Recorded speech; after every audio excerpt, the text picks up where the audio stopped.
नमस्कार मित्रांनो, मी राहुल भारती. भ्रष्ट व्यवस्थेची ऐसी की तैसी या सदरात पुन्हा एक वार आपले स्वागत करतोय. मित्रांनो, राज्यभरात गाजलेला कुप्रसिद्ध असा शालार्थ आय डी घोटाळा, त्या अनुषंगाने शिक्षण खात्यातले बरेच अधिकारी तुरुंगात गेले, काही आजही आहेत. आणि त्याच अनुषंगाने शिक्षक आमदार सन्माननीय किशोर भाऊ दराडे यांच्या तक्रारीवरनं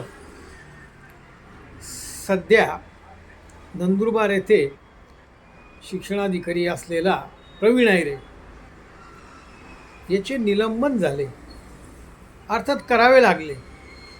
तशी घोषणा शिक्षण मंत्री सन्माननीय दादा भुसे यांनी विधान परिषदेत केली.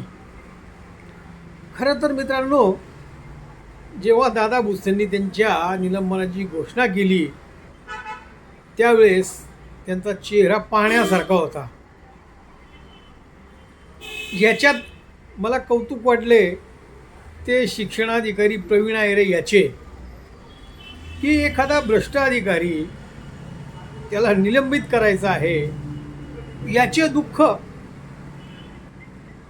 त्याच्यासहित शिक्षण मंत्री दादा भुसे यांच्या चेहऱ्यावर पाहायला मिळाले.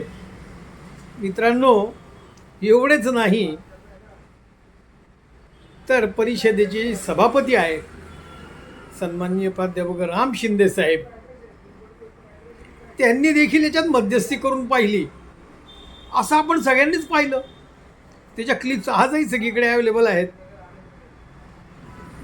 सन्माननीय राम शिंदे साहेबांनी शिक्षक आमदार सन्माननीय किशोर भाऊ यांना आग्रह न धरण्याची विनंती देखील करून पाहिली. त्यांना असं देखील सांगण्याचा प्रयत्न केला की पुढच्या 15 दिवसात या भ्रष्ट शिक्षणाधिकाऱ्याची चौकशी करून मग काय तो निर्णय घेऊ. बरं, त्यांनी अशी पुस्ती जोडली की या शिक्षणाधिकाऱ्याला जर आज आपण निलंबित केलं तर हा कोर्टात पळेल आणि पुन्हा त्याच जागी प्रस्थापित होईल.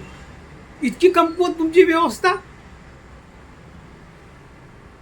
इतकी कमकुवत की ज्याचा संबंधाने तुम्ही माननीय न्यायालयात शासनाची बाजू मांडू शकत नाही की याने केवळ शासनालाच नव्हे तर हजारो युवकांना फसवले, त्यांचा विश्वासघात केला. हे करत असताना त्याने शासनाला करोडो रुपयाचं नुकसान पोचवलं. बरं, या शिक्षणाधिकाऱ्यावर सर्व प्रकारचे गैरउद्योगाचे आरोप आहेत. अगदी पैसे काढणे, लाचलुचपत प्रतिबंधक खात्याच्या सापळ्यात अडकणे, उरलं सुरलं होतं म्हणून काय या अधिकाऱ्यावर थोडा एका महिलेने बलात्काराचा देखील गुन्हा दाखल केला होता. याच्या विरोधात ज्ञात उत्पन्नापेक्षा जास्त पैसा कमवल्याचे त्या प्रकरणाची देखील याची चौकशी प्रलंबित आहे. असं असताना देखील सन्माननीय राम शिंदे साहेब हे सन्माननीय किशोर भाऊ दराडे यांना समजवायचा प्रयत्न करत होते. मात्र किशोर भाऊ दराडे कसले ऐकता, त्यांनी त्यांनाच सुनावून टाकले आणि त्यांना सांगितले की हा जो शिक्षणाधिकारी हा काही साधू संत नाही. हे थोडक्यात त्यांनी जे शब्द म्हटले नाही पण ते त्यांच्या मनात असतील किंवा आपल्या सगळ्यांना ते कळले की कशाला ना एका भ्रष्ट अधिकाऱ्याची तुम्ही वकिली करतात. आणि जेव्हा हे सगळं पाहिलं सन्माननीय शिक्षण मंत्री दादा भुसे यांनी, मग मात्र त्यांचा नाईलाज झाला आणि त्यांनी निलंबनाची घोषणा केली. तो निलंबित कधीच व्हायला हवा होता. मित्रांनो, कोणताही असा एक गैरउद्योग नाही आहे की प्रवीण आयरे नामक शिक्षणाधिकाऱ्याने तो केला नसेल. असं असताना